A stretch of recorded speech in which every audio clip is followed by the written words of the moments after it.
Welcome back to Bad's Garage. So back to the diversion. Now that I've got a little bit more space. Oops, cable's a bit short. With a bit more room to get round it. So I'm currently up on the ABBA stand, and this is what I've got to attempt to sort out, which is probably one of the worst bits on the wiring of this bike, purely because that is one of the main, I think that's the ignition feed to the bike, and they have problems. I think because this was originally a faired bike, so this would be covered by a fairing to protect the cabling here, but since it's been changed to a naked, now the nakeds, and I do have some somewhere in that box over there. I did manage to find some. There's like a plastic cover that goes over here, very similar to the Bandit. It's got a little plastic cover just there, and I've got the covers, but I've got no way of fixing them, purely because it doesn't have the brackets as the naked model does. It's got these that would have held the fairing on. So at some point I've got to work out how to get these plastic panels on here, but for now I need to see if I can undo this plug, deepen this cable, and fix it basically, because this is open, it is susceptible to corrosion in there, and that's what's happened. There's no good connection between the 2 points. Now I don't know what that connection is going to be like when I pull it out.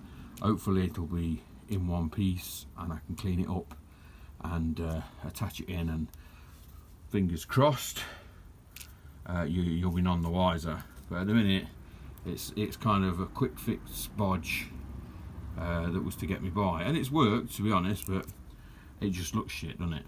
So I'm gonna unravel that and see what the connection's like. See you in a minute. Right, so I've actually come across this dilemma,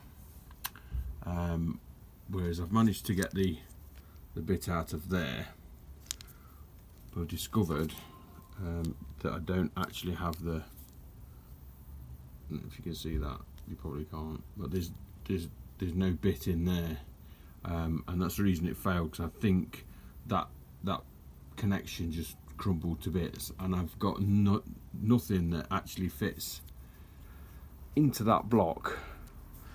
So I may have to go back to a bodge, but do a better, neater bodge than what I have done, which annoys me, because I'd like to do it as close to as it is in the factory as I can. But if I haven't got the bits that will fit in it, then I'm screwed, aren't I? So what I'm probably going to have to do is put a better connection on there, something that's red for a start, and tape it up separately, and have that as a 3-pin plug, until such time as I may come up with a piece of old diversion loom or something of that sort, that I can actually get one of these and do it properly. I could probably get some off another loom, but obviously I haven't got another loom anywhere, so I'm a bit screwed on that. So that's the plan. I'm going to take this blue off. Got a nice piece of red here, which I'm going to put in using this joint. I'm basically going to attach that to there, and then have that there, and shrink wrap it so it looks neater, and it's not going to have a zip tie holding it to the block. So yeah, apologies for the bodge, but needs must. I have changed my mind a little bit. I did actually find this quite natty connection in one of my boxes, which suits me better, even though it is grey. But once I've shrunk wrap it, you won't know anyway. But I'm using this little handy thing I got from Temu to hold these cables while I solder them, which makes life a little bit easier, because I haven't got to have 3 hands to hold 2 bits of cable together while I'm warming it up.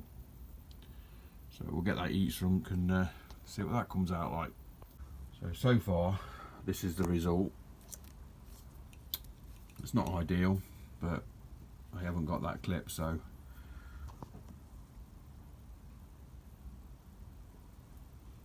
but what I have got is a set of these which I've got to fabricate over that, so it will be covered anyway, but it's obviously it's still a bodge, but it's a better bodge than the bodge that was on there. Just got to get a bit of tape around that and get it tucked away. Right, so I managed to do that, or get that done without too much swearing. So what I managed to do is get all these nasty fucking things off all of the studs. So this is the stud that I was worried about the most.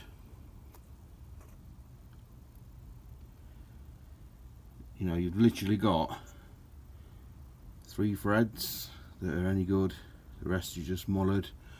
I think the rest of them would probably clean up and grip, apart from these N2. The rest are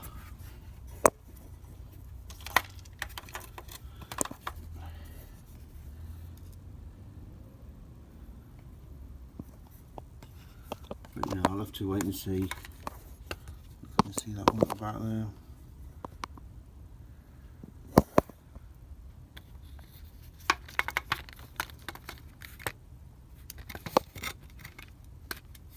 See if I can put this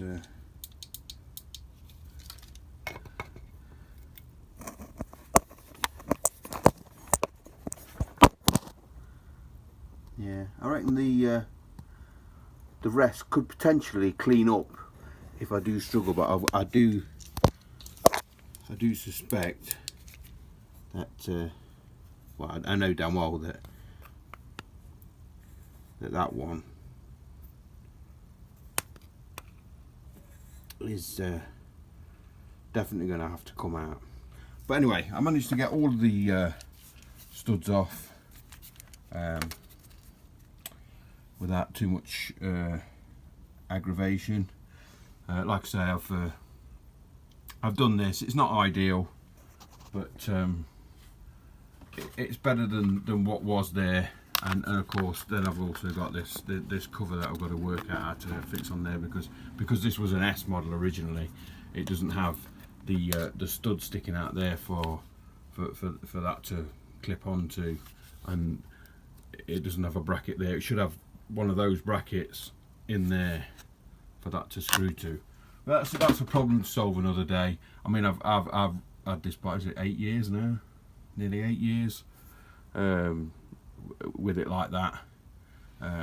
Obviously I think that's what's caused this problem as it is, because the weather's been able to get to it. But that's all fixed now. I don't think there's any more wiring to do on this bike. I did notice there's that's a bit wet up there. I'm not sure why that's wet there. I think that might be something to do with the fuel pump. I don't know, I'd have to investigate that, but it looks like one of those pipes is leaking up there. I'm gonna have to change that nasty hose anyway, because that's rock hard, that is. So that's gonna have to be changed anyway. I think that's a filter, and get that changed. But you know, now I've done all the wiring, the next thing I want to try and do is to get those 2 studs out there and get the exhaust buffed and back on. So yeah, I'll have to leave it at that, because the video will be quite long for me. But we're starting the progression again, and you know, getting my motivation back to get this bike back on the road and used as my daily commuter. I've still got to do the fork seals. I think I did buy some fork seals, but this one's leaking a little bit, so I'll get those done as well. You know, now I've got the confidence to be able to fix them easily. That's what I do. I do know that I did change the oil in these, but I didn't change the seals because I bought them and the seals were okay, but this one started to weep now anyway, so we'll crack on with that. I'll decide at the time whether I'm going to do a full strip and rebuild, or whether I'll just do an empty washout and a quick whip over of those seals. But yeah, we'll do that as we get to it. We'll just slowly plod on and get things done. So yeah, don't forget to like and subscribe. See you next time. Cheers.